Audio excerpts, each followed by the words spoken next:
I want to start off by talking about what it means to grow up in a border town. I grew up in Windsor, and living in a town like this, I think it's the only way you can really understand how connected we were growing up.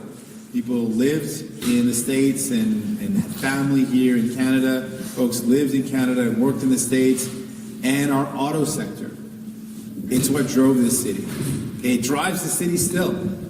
And I remember when the kids I play soccer with, their parents had good jobs at the union, and how that meant good union jobs at the factory, and how that meant that they were able to build a good life. And I remember when the turndowns and the slowdowns happened, and how that devastated those families and our community. And so we built up this relationship where we were good neighbors, as Canadians are, we're good neighbors. And to describe what has happened when Donald Trump stabbed us in the back, it's a betrayal. It's a betrayal, and Canadians are angry, but people in Windsor are pissed off. This feels like a betrayal, a gut punch, for absolutely no reason. Donald Trump has started an illegal trade war with Canada, one of their best allies, for absolutely no reason. And now workers are reeling. There's workers that are going into the work right now and wondering if their line pauses, will it shut down actually permanently? There's workers right now that are wondering, well, if I lose my job, how am I going to put food on the table for my family? How am I going to keep my home? Now, back in the day, maybe 20 years ago, if EI covered half your wage, you'd still be able to pay your bills, buy your groceries, pay your mortgage. But right now, I can say this with confidence, every worker is stretched so thin that cutting their salary in half salary compensation, means they're going to lose their home. They're not going to be able to afford to pay their bills. They're not going to be able to put food on the table. And so this is what we got to do. We got to fight back. We got to fight back and defend our country. Step number one is, if any business thinks they can take the manufacturing equipment in any factory here in Windsor or across this country, they think they can take any equipment out of it, they got another thing coming. Not a single piece of equipment should be taken out of any of our companies here in this country. We invested in that equipment. Canadians invested in that equipment. We're not going to let a single piece of equipment, a single piece of manufacturing equipment leave this country. Secondly, and we got to be very clear about this, while these tariffs are in place, no company should think they could sell here in Canada if they don't have a footprint here in Canada.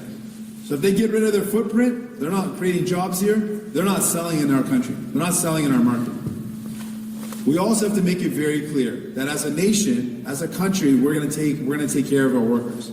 So workers need to know that we're going to immediately put in place an EI that's going to cover their wages enough so they can keep their homes and pay their groceries and pay their bills. We got to make that happen. And to incentivize, you know what we need to do is we need to build Canadian, we need to buy Canadian, and we need to drive Canadian. So we gotta retool our manufacturing sector so we can build vehicles entirely, tailpipe to headlight, in our country. To build up a more resilient automotive manufacturing sector, that's something we've got to do. We also got to encourage people to buy Canadian. So what we're proposing is that if you buy a Canadian vehicle, we'll waive the GST entirely on that vehicle to incentivize people to buy Canadian.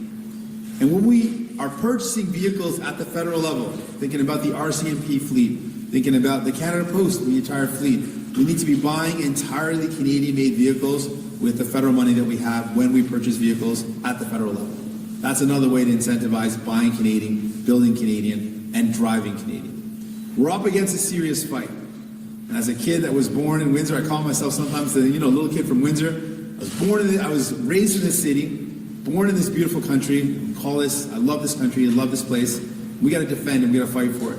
And so for Windsor, a city that grew up, where I grew up, where people fought hard to build a good life for themselves, we got to fight back and defend this life. We got to defend our workers, we got to defend the people here, and that's what New Democrats are going to do.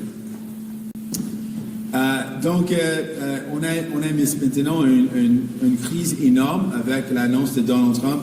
C'est une attaque directement à nos travailleurs. Et je veux prendre un moment pour expliquer comment c'est une trahison.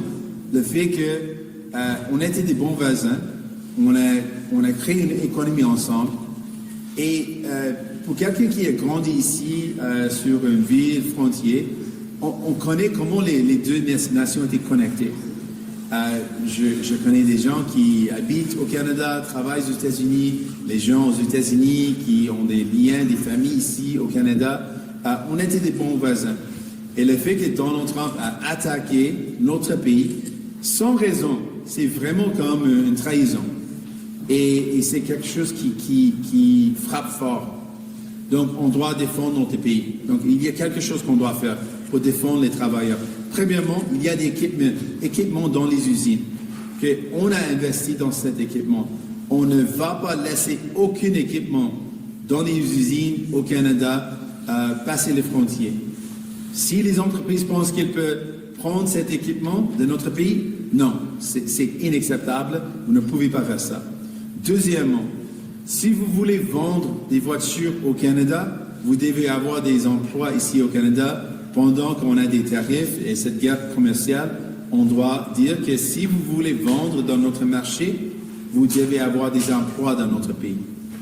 Et pour les travailleurs et travailleuses qui ont peur à ce moment, qu'ils vont perdre leurs emplois, et ça veut dire qu'ils ne vont pas avoir la capacité, ils ne vont pas se permettre de payer les factures, d'acheter, de faire l'épicerie, de payer leur loyer ou de payer leur hypothèque. On doit avoir une assurance emploi qui les couvre.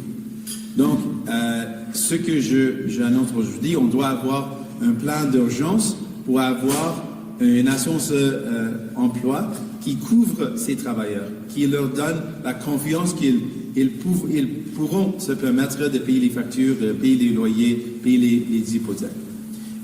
Donc aussi, pour encourager qu'on construit les produits canadiens, on achète les produits canadiens et on utilise les travailleurs canadiens. Aujourd'hui, on annonce aussi qu'un gouvernement néo-démocrate va enlever la TPS sur les voitures construites au Canada pour encourager les gens d'acheter les produits canadiens. On est dans un temps difficile. Mais la seule façon qu'on peut se battre contre les États-Unis, c'est en défendant notre pays et défendant nos travailleurs. And finally, I just want to wrap up by saying, in this really difficult time, when people are really worried about the attacks on our country from the United States. We're going to have an election with different approaches to domestic policies, and that is healthy and that is normal. You know, we're in it for people, and we're going to make that case. But when it comes to the way we approach Donald Trump, we need to have a common, united voice. No matter what the makeup of Parliament is, we need to send a clear message, all political leaders, that together, all of us denounce the illegal attacks on our country. All of us together want Canada to win. We want this trade war to end. We want these tariffs to be lifted. We want Canadian workers to win. We want Canadian workers to continue to be able to work in their jobs, in their fields. And so my message is, when it comes to the way we approach Donald Trump, let's send a unified message that we are all united in fighting back against Donald Trump. We are all united in fighting back against these illegal tariffs.